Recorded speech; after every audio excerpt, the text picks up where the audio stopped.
stop worrying about why people might not want to invest in Wimborne, stop kind of worrying about feedback. If you find the thing that you're uniquely good at and you just really believe in that and go hard on it, like either that will work or you'll fail. Both those outcomes are okay. The worst thing you can ever do for yourself is modify the thing you believe to be true to then make it more appealing and then kind of like lie to yourself for many years. Like just don't do that.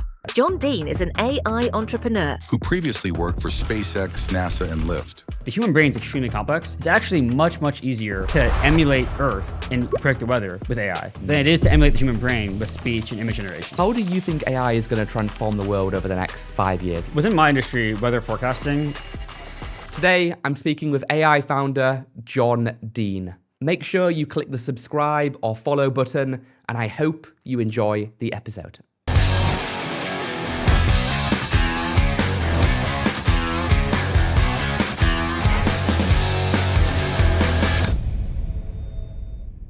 John, you're the founder of Wimborne, which uses balloons and AI to predict the weather. It's like a very, very cool use case. So like, how do you think AI is going to transform the world over the next, let's say 5 years? You know, you're building heavily in this space, not just like a wrapper on top of like LLMs, you've got actual hardware, you've got a moat, you've got defensibility. Like what are you seeing in the landscape? What's your view on like where AI will go over the next few years from now? Yeah, well, within my industry, weather forecasting, AI has already made a huge change, and I think that's just going to increase. And so I'll talk about just like how AI changes weather, and I'll give some context first. So the way, if you get a weather forecast on your phone today, one of the biggest players in the weather industry are actually government agencies. So the National Oceanographic and Atmospheric Administration, NOAA, is the U.S. government agency that produces weather forecasts. They're actually a customer of ours. They buy data, and they operate a global weather model that's called GFS. It stands for Global Forecasting System, and this uses a lot of CPUs to try to simulate an approximation of physics directly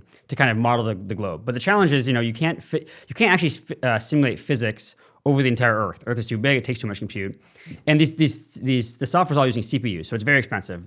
NOAA spent hundreds of millions of dollars on hardware to run these simulations. And so the main challenge with the forecasting here has been two things. One, there's a lack of real-time data. So when you want to know the future forecast, you need to know the state of the weather over the entire globe. So right, we're in California. Most of our weather comes from the Pacific Ocean. So if I want to know the weather in 3 days from now, I need to know the current weather over the Pacific Ocean, get the initial conditions, and then forecast that forwards.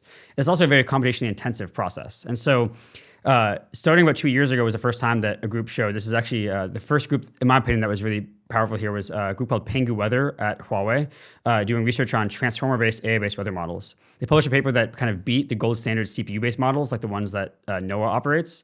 And we saw that and we're like, wow, that's really cool. And so nowadays, the best weather forecast comes from AI-based weather models. So Weather Mesh is Wimborne's AI-based weather model. It actually outcompetes both physics and other AI-based weather models on most benchmarks. And so currently, AI-based weather models are they're not the best at everything today, but they're the best at most things. So a great example is if you're trying to predict the path of a hurricane, an AI-based weather model will do much better than a physics-based weather model. And also, when I say the term AI-based, what I mean is it's end-to-end neural network. So it takes in weather observations and weather data, and it outputs the future weather conditions over the next few weeks. Is it on a GPU? Rather than exactly. CPU? Yeah. It one's on a GPU, and that's actually the most important point. So there's no magic going on in the AI. Like the transformer model of a neural network is very powerful, but it's not super special. All it's doing is it's learning how to approximate physics and then running those physics on extremely compute efficient hardware GPUs. And so it's actually not that different than physics-based models. Than physics-based models that run on CPUs, because a physics-based model is still approximating physics. The difference is that grad students kind of like trained it and wrote the code rather than gradient descent training it. And so AI-based weather forecasting is really powerful because it allows you to unlock way more compute and to learn physics faster than a traditional weather model does. And so it's always changed the industry. And I think what we'll see over the next 5 years is weather forecasts become far more tailored and more locally intelligent. So, different parts of SF have different microclimates. We can predict at that kind of granularity with high accuracy on a GPU because we have much more compute available. And so the way I think about this is actually how I think about AI in a lot of places, but especially in weather, is that you're unlocking the parallel compute of a GPU and applying it to this domain, and that had not happened before efficiently. And so I think we'll see weather forecasting a lot better. And then, of course, as our business, I think AI-based weather forecasts will also commoditize. So there's a lot of open source models out there. Windborne actually might open source some of our older models as we go. Okay. And so the big moat in the industry will be in data sets, which is necessary for training AI-based weather models. What type of data sets are you talking about? Yeah, so all types of Earth observations. So you can break Earth observations into 3 categories. There's surface observations, so that's like the measurement of the weather that me and you feel every day. Then there's upper air observations, so that's things like weather balloons that Windborne flies or aircraft can measure this. So this is getting the state of the atmosphere up in the atmosphere. And then you can also derive some measurements from space, from satellites. And so these satellites, you take like an image of the planet, you can see where the clouds are, you can see where clouds move. And each has its pros and cons. But for training AI weather models, you really want surface measurements that are ground truth, and you also want upper air observations that tell you the internal dynamics of the system. And so Windborne's mission is to build what we call the planetary nervous system. This is this network of balloons. We fly the biggest balloon constellation on the planet, collecting observations. That powers the weather model in real time, but is also a training data set for training AI-based weather models. How many balloons do you have right now? We have 200 balloons aloft at all times right now. So that's gone up by a factor of 10. About a year ago, we were at 20 aloft. Yeah. And now we have 200 balloons aloft, as we're speaking, all over the globe. Probably like the closest one's probably somewhere in California. We have like, over every continent on the planet. Okay, so they're collecting the data, they're feeding it into GPUs, you're running the compute on them. Is this a case of if you have more balloons, if you have more GPUs, if you have more compute and the large language models exponentially improve, the accuracy of the weather will just become better and better and better? Absolutely. That's the thesis? Yeah, so if you look at like how much weather models have improved historically, it's about 1% improvement every year or 10% per decade. I think with AI and this new data set that Windborne's collecting to actually totally fill this data gap, that rate of improvement will increase dramatically. And I think you have something else in there, I think. What was the thing you asked before that? I think you answered the question quite well. I guess what I'm trying to grapple here is like if we extrapolate this far out enough, when do we get to the point where it's just instantly predictable, where like you can get an alert? I get alerts all the time on this, like, hey, it's about to rain, and it never rains. Like, good question. Yeah, is it going to be instant? Like, so the analogy I like to use is weather forecasts will never be perfect, right? So I'm not gonna be able to tell you today that in 6 months it's gonna rain at this location. That'd be insane. Yeah, right? There's too many factors at play. Even with the AGI, it might become impossible. There's some fundamental information theory. There's some fundamental chaotic dynamics of the system. However, we can still see a huge improvement from where we are today. So, like currently there's weather forecasts go out about 2 weeks right now. So after the 2 week mark, there's not a huge value in using a numerical weather forecast, which is like kind of simulating physics versus just looking at the climatological averages. I think with AI and more data, you can push it out to maybe about a month. And so beyond a month, you're always kind of like unsure what will happen. But then within that 1 month long frame, you can get much more high accuracy. And so a couple of examples. So the path of hurricanes, the forecast of the track, that we already see AI greatly improving. That will be something you can pinpoint. So 5 days ahead of time, if you're looking at the forecast of a hurricane, you actually start to know with pretty good accuracy where it's going to land and how it's going to intensify. Today, you don't really have that information until a day out. But then there are other cases that are kind of hard to forecast. So for example, the large flooding event that was in Texas, there are these large convective thunderstorms. You'll never predict exactly what's going to happen. But what you will know a week in advance is like, hey, there's a high probability of that happening somewhere in this region. And so, and right now we have a little bit of that, but we'll be able to kind of see these extreme events. We won't know like the exact location, the exact temperature, the exact amount of rainfall, but we'll have much better probabilistic understanding saying, hey, in a couple of days, something really big is going to happen here.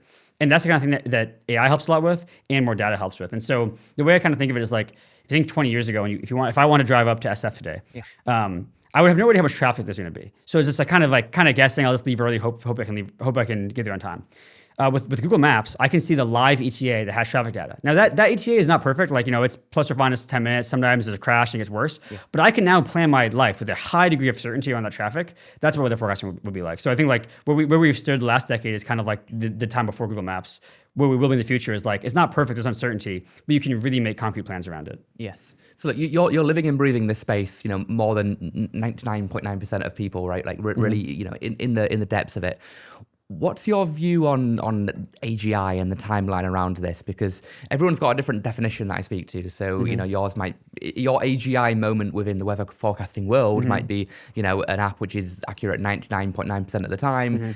3 months into the future or something crazy, which would be an AGI moment in my opinion. But what's your view on what that AGI moment would be, and I guess the wider timeline as to AGI as a whole? Yeah, so actually a couple of thoughts on this. So you talk about large language models, and a good distinction to draw between an AI-based weather model and let's say a large language model is that actually AI-based weather forecasting is a much computationally easier task than a large language model. So like the amount of compute that you need to train and operate a weather model is tiny. And the reason for that is that actually like the human brain is extremely complex. It's actually much easier to emulate Earth and predict the weather with AI than it is to emulate the human brain with speech and image generation. So like I would say like I kind of think of AI-based weather forecasting as like honestly kind of an easy problem in comparison to a large language model. And so that's kind of why I think of AI as a compute accelerant on top of a physics-based model, because like what you're doing is not kind of as crazy. I'm like more blown away honestly by looking at an LLM and like how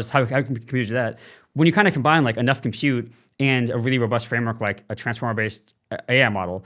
It kind of feels obvious to me that it should work for weather forecasting. And so within weather forecasting, like right, we're working on like definitively narrow artificial intelligence, right? Something that just understands physics, understands how to move the world forward, right? So like even the most theoretically optimal AI-based weather model would never be AGI. It would just be very, very narrow super intelligence at forecasting physics, which is awesome and a really important problem to solve. But it's kind of like it's a little bit different of a problem than say designing an LLM. Yes. And so like so I don't think of like AGI as a I don't think like the kind of AI that we're working on is different than like work towards AGI. Yes. It's taking all of the approaches that work very well there and then applying them to weather to make that field as far advanced as we can. Yeah, I think that the challenge is from a marketing perspective, the word AGI has been hijacked by people like me who use it to sell stuff, and that's wonderful. But ultimately, like the definition. What you're describing and being a general, I mean, it's literally in the name, a general, tool which can serve us in many different ways in a very futuristic way.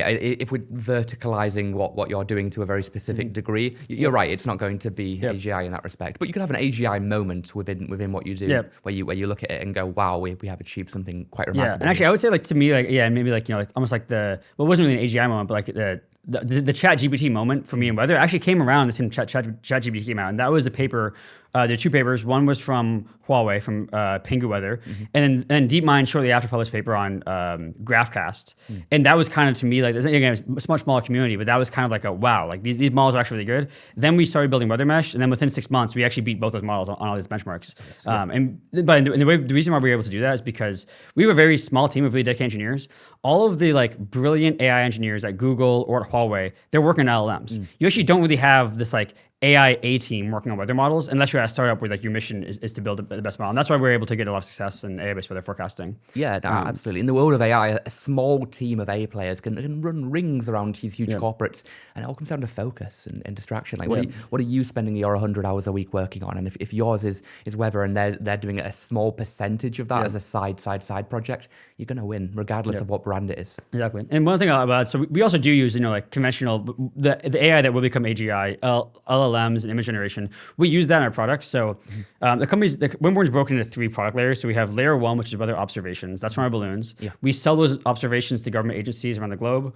And then we also use those observations to run our own weather forecasts. And so most of our revenue today comes from this layer 1, selling observations to weather agencies like NOAA. Yes. Layer 2 is then AI-based weather forecasting, where we run our AI-based weather model, Weather Mesh.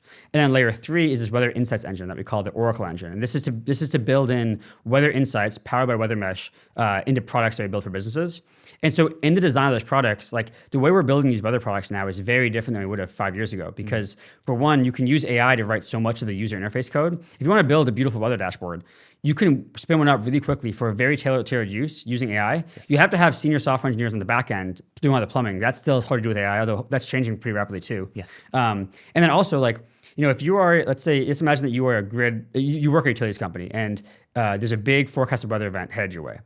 You might not be a meteorologist, and so you can look at the output of a model, but you might have questions like, okay, what does it really mean? What's the probability that the gust speed is going to be this high? Should I move my ground crews to go to these to be prepared for a wind event on my utility lines? And so for that use case, people actually employ meteorologists they can call on the phone and ask who know the local weather conditions and can kind of translate weather conditions into like business value. Well, an LLM is very good at doing that as well. And so for some of our products where you kind of want to have a bit of user interactivity where the user can ask questions, you can now serve that need with the outputs of an AI-based weather model with a large language model then providing support. And that's pretty interesting. Yeah, I love your comment there around the front end being adaptive and changing, because in a world of vibe coding tools, you can create personal software for yourself. And you're right, the back end stuff is a lot more complex, but it is changing and it's getting better with, you know, like the fact that anyone can use Superbase now and create a database. You know, it's kind of mind blowing. So look, to build this business and get it to the point where it is right now, you've raised, you know, several millions from investors. A lot of people listening to this show, they want to speak to VCs. They don't know anyone. They're trying to pitch. They're trying to, you know, create a deck. What would your advice be from kind of going through that journey and you know, successfully raising capital? What would your advice be to people that are listening to this that are just starting that journey? Yeah, you know, I almost feel like I want to preface all my advice with I don't know if it's any good advice, to be honest. Like, so definitely don't take what I say. It's good for you. Yeah. And there might be someone like you that applies, but they should cherry pick it. Exactly, right, A little bit of what I'm saying, a little bit of what you're saying, and make it work for themselves. Exactly, yeah. Like, so I'll say like stuff that's worked for me. I guess, so advice that I would give myself, let's say 4 years ago, is I think one of the challenges about, you know, the Silicon Valley industry, venture capital, is that it can create a bit of a herd mentality, and I think people kind of lose their own personal like spirit and passion. And so like I've learned over time being a founder to like stop worrying about like why people might not want to invest in Wimborne, stop kind of worrying about feedback. Yeah. Like I think feedback can be useful, but I think if I would go back to myself 4 years ago, I probably cared too much about feedback and too much about, oh, this person doesn't care about that.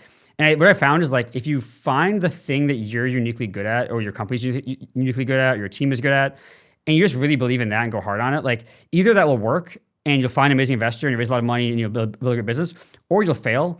And like both those outcomes are okay, right? If you go pitch 100 VCs some crazy plan you have that you truly are passionate about and it fails, that's actually okay. The worst thing you can ever do for yourself is like modify the thing you believe to be true to then make it more appealing and then kind of like lie to yourself for many years. Like just don't do that. So it's like, I believe like find the thing that you're passionate about, never compromise on that, and then just see where it takes you. And if it takes you to failure, like that's okay. You can move on, you can do something new.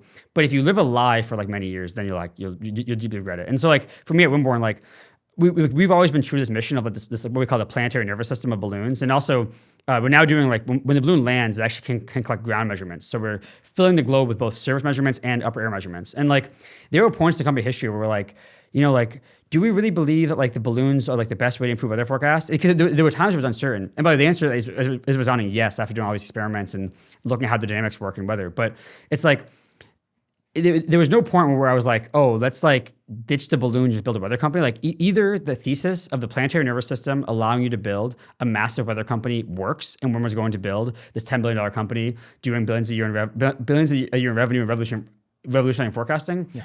Or it's going to fail and it's not going to work. But there's no middle ground where we're going to try to go in the middle. And so that's like my main piece of advice. What are you collecting from the ground when the balloon lands? Yeah, so it's so this is a pretty new stuff, but like so when we land, so the balloon has solar panels and rechargeable batteries. So you can take off again itself. The balloon, like, so eventually the mission, the main resource of a flight is ballast, it's sand. So you can vent gas to go down, you can drop ballast to go up. And the balloon flies for about 2 weeks. In that time, you do a bunch of up and down profiles where you fly from the stratosphere down to the surface and back up again. Yeah. This gives you a 3-dimensional profile of the atmosphere, and that's where the real value is. And like, for some context, there are many balloon platforms that can fly at one altitude for weeks. Before we started Wimborne, there was no balloon platform that could go up and down like that. Many times in a row, and that's where the value in weather forecasting comes from. But you eventually run out of ballast, and so you eventually run out of ballast, and you have no way to go up again. So you eventually fall and land. Yes. But because you have a solar panel and a rechargeable battery, you can work on the ground for a long period of time. And so we have balloons that have landed, in remote areas that have talked. We also talk to satellites for months later, and so we can currently collect pressure, temperature, and humidity. The platform is not optimized for ground measurements right now, so they're pretty low quality. But with some optimizations, you can do that data set really well. Then there are certain things that are kind of hard to measure on the surface after landing. So, for example, measuring winds, you really want to have a stick that sticks out above the tree line to measure wind. So, like, but the thesis is like there's a lacking of ground truth surface observations in these remote areas because it's very expensive to get a sensor there. Our balloons can do that for 2 orders of magnitude cheaper than any other platform. And this gives us a large training data set for AI models of this temperature, pressure, and humidity in these remote areas. And presumably they're landing in very remote locations. Yes, that's right. And also, by the way, we also have a variant that can work in the ocean. So you land it, so that you fly a balloon in the Arctic, and you can land the balloon in the Arctic Circle and then get ocean data for months, which is very challenging to do because if you put a buoy in the Arctic, it's going to naturally go south and like things accumulate in the mid-latitudes in the Pacific and the Atlantic. But we can fly balloons there, distribute them there, and then we can get measurements in these remote areas that are very hard to otherwise measure. Have you had issues yet with humans interfering with the balloons? No, I mean, in what sense? I saw my wife is from China, and we were watching a video recently where a food delivery robot was delivering some food, and people jumped on it and took the food. Oh, yes. Yeah. No, thankfully, and actually the whole thesis and point of the balloons is to collect data where there are not humans. So like we have great weather observations around cities. Anywhere where there's a human, it's not that hard to set up sensors, right? And so the world has that. What the balloon platform unlocks, and why we call it the planetary nervous system, the constellation that we build, is because it allows you to distribute these sensors in these remote areas for absurdly low cost, 2 orders of magnitude cheaper than anything else. So when we're flying in the sky, we're optimizing for data collection away from people. That being said, that we're sharing airspace with commercial air traffic, with airplanes, and so there's a big regulatory framework around how do you operate balloons safely. So I don't know if you remember, like 2.5 years ago, there's a China balloon that flew over the United States. I remember. That's 2.5 years ago. It's crazy, wow. right? I know. Time flies. Yeah. Anyways, it was also, by the way, 2 weeks after or 2 weeks before the SVB bank run. That was also 2.5 years ago. Wow. We were also fundraising at the time. Man, I'm feeling older. Yeah, You're fundraising during the bank run. Yes, we were fundraising during the bank run and the balloon. You could not pick a worse time to fundraise. Actually, going back to advice about fundraising is like, just do what you want. We found an amazing partner in that time. It was, I was with the team and we're like, we could not have picked a worse time to try to fundraise. It's like the worst possible moment. But we actually found one of the best partners we could ever have. It's a firm called Footwork. The partner in Akil we work with all the time. And so it's like, no matter how bad things look, no matter how bad you're feeling, like give it a shot. Anyway, so that China balloon, the reason why that was a big problem is because that balloon was 6,000 pounds. And the people operating it did not have approval from the US FAA saying, hey, you can fly in this airspace to coordinate with air traffic. That's very dangerous. So in order to fly safely, the balloons have to be very lightweight. So we operate under it's an international 2 kilogram limit. If you're below that, you don't pose a significant threat to air traffic, and so you can fly relatively freely. And so we do that. We also get permission everywhere we launch from, and so this is in the name of safety. But if someone were to if one of our balloons were to get damaged in flight, that wouldn't be a problem because they're so cheap and cost effective that the way to think of it is you don't care that much about any one balloon. You care about the constellation. So we have hundreds aloft. They're all very low cost. And that's kind of the design method to go in. If you're operating a robot around humans, that robot's really expensive. It's actually a much harder business model from the unit economic side than what we face. Yes. This is a quick message to tell you about my company, Alpha AI. We built Lisa, the world's first AI recruiter who finds candidates for you on autopilot. Visit welovealpha.com now to learn how it works, or click the link below in the description. And now, back to the episode. Look, a lot of what you're describing on the hardware side especially is incredibly challenging. And there's the expression that hardware is hard, and it's a bit of a cliche, but it's very, very true. I mean, I run a AI software, SaaS, and it's incredibly challenging in the world of AI and with competitors, but I can't imagine building a software company and having a hardware component at the same time. How do you manage both effectively whilst keeping control? Do you have separate teams for it? I mean, I assume you do, but what's kind of how do you approach that? It's a good question. So we do have separate teams, so there's a lot of overlap too. But the way I think about it is there's a lot of hardware is indeed hard, but you want to extract the benefits of that when building a company. And so one thing is for myself and the other founders, none of us were the type, the company came out of a project we were working on at Stanford. And none of us were the type to be we want to form a company. We were not the kind of cliche Stanford student that wants to do 5 startups and always is being an entrepreneur.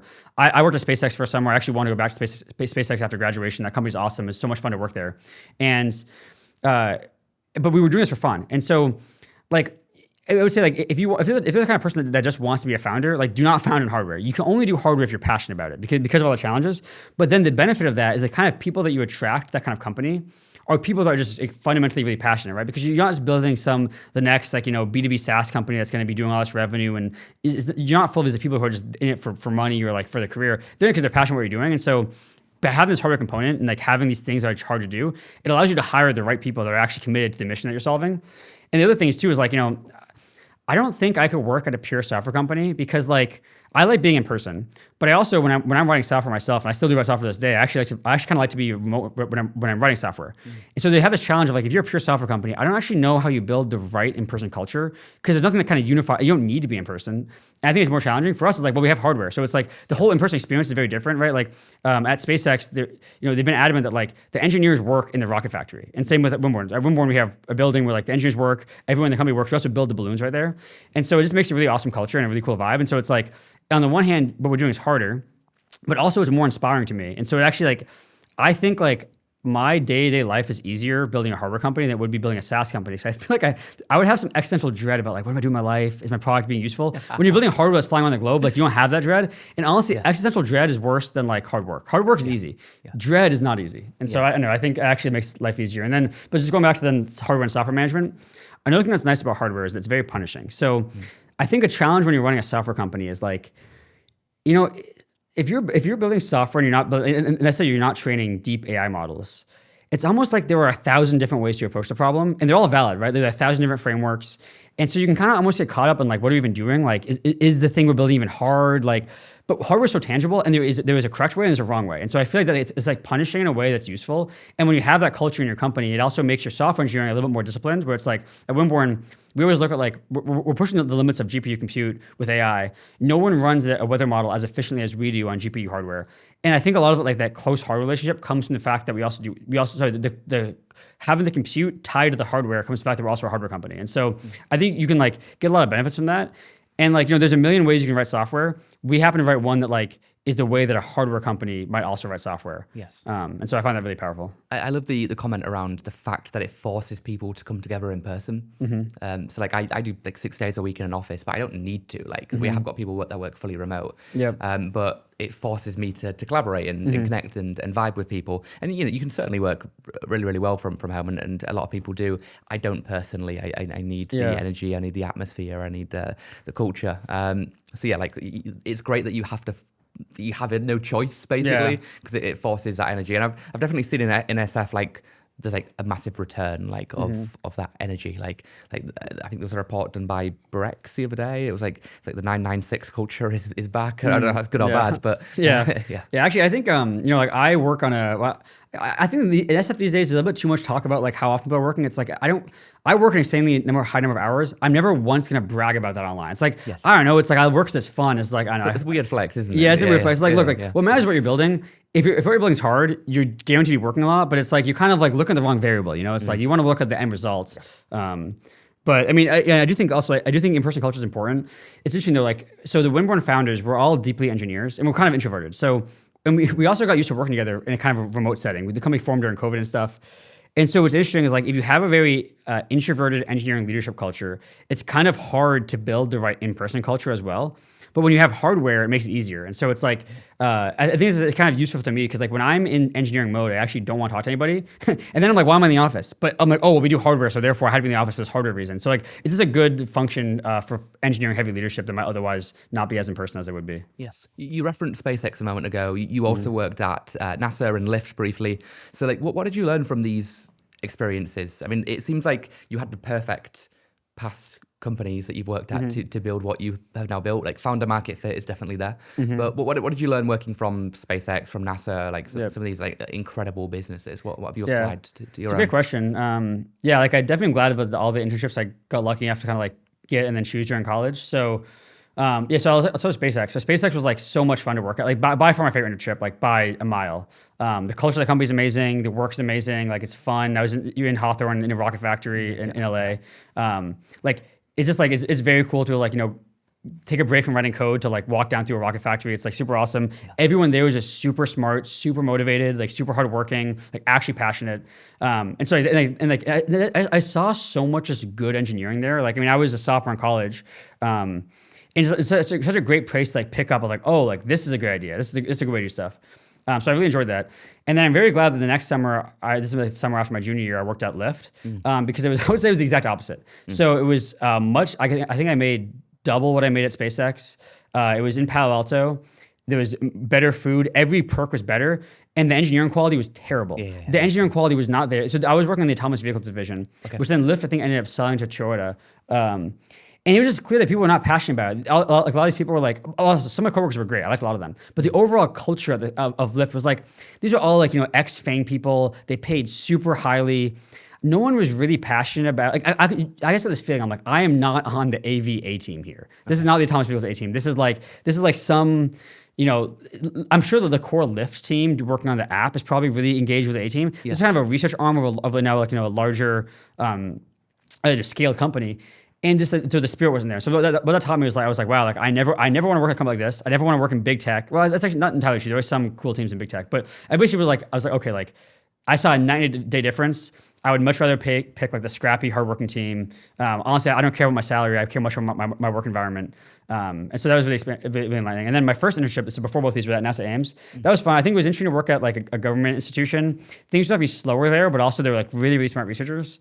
And I think like, I have a lot of respect for NASA in general. Like, I know the agency's kind of gone through a lot of turmoil, especially recently. But I think like I know I've got an appreciation for like if I had to rank those experiences, I would say SpaceX number 1, Ames number 2, and then Lyft number 3 in terms of like what I would want for my career. And so it kind of give me a good orientation of how I want to build a company. Do you feel like the future of space travel will be more private rather than NASA? Yeah, I mean, I think likely that would be the case. Yes. I want a world in which these like U.S. government agencies really embrace public-private partnership, which NASA has done with SpaceX. And so I think it's important that NASA is kind of setting high-level vision and then paying private companies in awarding contracts. It's a really good, it's a very good mechanism to get things to happen. Like one thing I worry about is if NASA budget if their authority and budget keeps getting trimmed back and not taken seriously, then it's just like SpaceX being the leader. And like there are some things you really want like government level support for. And then also there are parallels, by the way, in the weather industry. So we work with NOAA. And NOAA right now is going through changes that's kind of like early, NASA in the early 2000s where they're embracing public-private partnership where, 5 years ago or 10 years ago, NOAA would do all the data collection themselves. They wouldn't really work with private companies. It was all government-owned, government-operated. And that model works for a while, but I think in the modern world, the challenge is you kind of get like a slowdown of innovation because there's no competition, there's no real reason to change. But now they're embracing public-private partnership where we can sell observations to NOAA. There are a whole bunch of private companies in the weather space, and it's just a much more efficient world. And so I really think like the model for government that I want for the future is like public-private partnership, but you don't want a world in which everything privatizes completely. The government's like leadership is really useful. To be an industry leader, like I want NOAA to be this industry leader, and so you have to find the right balance there. And I think like in kind of like different, depending on who's in power, like things can kind of go one way or another. I think the medium of like government agency with power, with authority as leaders, and then contracting most of the work to private companies, that's like the sweet spot. That's perfect. Of those private companies in SpaceX's domain, is there a competitor at this point? Is Boeing still relevant? Like, well, there are a lot of really awesome startups like Rocket Lab, for example. Yeah. They're an awesome company. Out of New Zealand, right? Yeah, they're well, I think they're headquartered in the United States. They launched in New Zealand. It's a really interesting company, but yeah, I mean, like a lot of the work happens in New Zealand. Yeah. They're pretty awesome. And I think, but like, so they're a competitor in a way with SpaceX, but like SpaceX is just so big these days. And so, yeah, I mean, I don't think there's any real competition to SpaceX in a way, but it's really important that you have these other companies that are much smaller, like Rocket Lab, because like you don't want an industry that's just one monopoly. And so, but I think it's really cool in the private space industry is like SpaceX having led the charge, but then it's created such a dynamic industry in space that was not there before SpaceX. Yeah, I mean, the SpaceX example is like a perfect example that a legendary founder can take an idea and turn it into something which changes the world. And like the Lyft example, I mean, Lyft is still successful. They IPO'd. I'm meeting their first like lead investor in a couple of weeks in New York. So like certainly not an unsuccessful company. But compared to like Uber, their market share must be very, very small. Yeah. So like what do you think it is about founders like an Elon or a TK that are able just to transform the world rather than most founders who unfortunately just don't make it? Yeah, I think it's partly the founder, but also partly like the market effects. Like I think there are a lot of, and this is actually like a challenge for humanity right now. Like there are a lot of factors that kind of accumulate, like there's like power law distributions in places that kind of accumulate power and talent, which is really good in some cases. Like with SpaceX, it's phenomenal. But right, like the launch and dynamics of that are not always healthy for an ecosystem.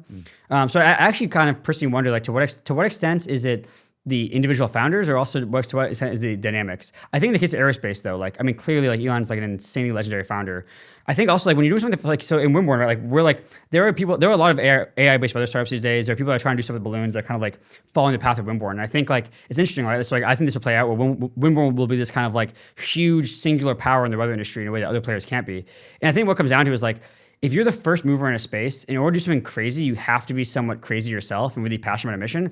If you're copying what's been done by somebody else, but there's value in that. I don't want to, like, it's really important that you have competition. So I don't want to like say copying is not a good thing, but there's just kind of like less passion there. And so I think like the driven, crazy, maniacal founders are going to get, well, they're either going to fail spectacularly or they're going to get further. And then if you're kind of like copying something that's successful, or not, I think copying is too much negative competition, so I don't like that word. But if you're following someone else's footsteps, then I think you're just not going to push the limit as much, and you might grow slower, and then the power law effects will not affect you as well. And then also, right, it's like think about talent. Like so for example, like if I'm going to work on a launch vehicle, the only company I want to work at is SpaceX, and I want to work on Starship. Right. So your top A talent is often like that. And so I think there's all these kind of effects that make things accumulate for like the most crazy people. But also, like, when you're like, if you were to rewind the clock and like replay SpaceX in like a Monte Carlo simulation, what percentage of those companies, of those versions of the world, is it successful? I feel like less than half. I mean, like, but Elon himself will say like, there was so like it was such a risky bet to make SpaceX. There were so many ways it would fail. All that mattered was that there was a chance of success. And so, right, I think like if you rewind the clock and you run those Monte Carlo simulations, maybe in some other world, some other company was the one that wins, right? It just happens to be that Elon's a crazy founder and it worked out really well for SpaceX. The summary of what you're saying is it's like the missionaries versus the mercenaries. Like the people that really want to change the world, they will have first mover advantage because they're willing to do crazy things. And then the mercenaries who see them making money and try to emulate that, they're not going to be innovating because by the time they've caught up to what this team has done, this team are already over here. And then it's a constant cat and mouse game. And the best people, they want to work for the winner. They don't want to work for somebody who's just cloning you effectively. And if you take the example of like Lyft and my internship at the autonomous vehicles division, like I'm actually, like, even though Uber's much bigger, I'm sure the core product team at Lyft is actually really sharp because that was because that team is like do or die for the company. But when a company is large like that and it's such a side project, it's not founder led. It's like it's kind of just guaranteed to not work super well because also I think I know they sold that group to Toyota and I think actually financially it made sense for Lyft, but that made financial sense, not like innovative sense, right? And so like you're never going to get strong innovation at a company unless you have like a founder involved with founder level power and it's like do or die for the company. And so I kind of think you kind of just need both of those things for innovation because innovation is very challenging, right? I mean, like most things don't work. And if you want to innovate, you have to take risks. And like, committees of business people cannot take the kinds of risks you need to innovate. And so for some of those reasons, you get these dynamics where one really visionary company leads the way on something. Yeah, I mean, I got here in a Waymo because the Waymo team built the best self-driving car. That's true, exactly. In the world. The Waymo has one of the AVA teams. Yeah, exactly. And I didn't get here in a self-driving Lyft because they were focused on the app and the platform, and that's great. And that's a huge TAM, and they did very well in that market. But you're right, the real innovations and the way that the world is transformed is a small group of people working on a very specific problem, and then they own that rather than it being like a mini priority for an enterprise. Yeah, and actually, I think people are doing this more now. Is people do have to give Google credit for the innovation. Like I complain a lot about Google personally and slowing down, but if you think about it, I mean, it's remarkable because like it's a company that has such an amazing business model on search, and yet Google X was able to make a few really successful products. One of them being Waymo. Like if you given what I know about the world now, if you were to say, hey John, do you think Waymo's going to work out in this management structure? I would say no. I'd be like, no, because like the focus of Google should be search. Like they can't innovate. AV is such a hard problem, but they actually did it. So I actually think very impressive. I'd say like the people in charge of that should get more respect than they get because it's not like in some ways it's actually easier to be a founder with a singular vision because like you either fail or you don't fail. With Waymo, that project could have ended like just like dragging on forever. It took a while, but it's very impressive now. So. Yes, yeah. I mean, in that situation, it required a ton of capital, obviously, to make it work. So, may not be applicable in every situation, like you said earlier, but yeah, it's a good one. This has been super useful for people that want to start a business, people that want to raise capital, people that are just interested in the world of AI. For people that have enjoyed this, if they want to learn more about you or the business, if there's sort of one place to direct them to, would it be the website or your LinkedIn or your X? Where should they go to? Yeah, I would say definitely probably the Wimborne website, especially our blogs page. We post a lot of blogs about what we're up to, the models we do. We have we set up launch tests all over the globe, and we post like travel logs. So if you want to understand what it's like to build a planetary nervous system, I would say check out Wimborne's blog. What's the website? Windbornesystems.com and then /blog. Amazing. Cool. Thank you very much. Awesome. Thank you. Awesome. Thank you so much for watching. Hit follow, hit subscribe if you haven't done so already, and I'll see you in the next episode. Introducing Lisa, the world's first AI-powered recruiter. She's an AI agent who works 24/7, screening candidates on autopilot, conducting interviews in 30 different languages, uploading all the best candidates to your applicant tracking system. Hire 10 times faster at 90% lower cost and significantly improve the candidate experience. Visit welovealpha.com to start your free trial now.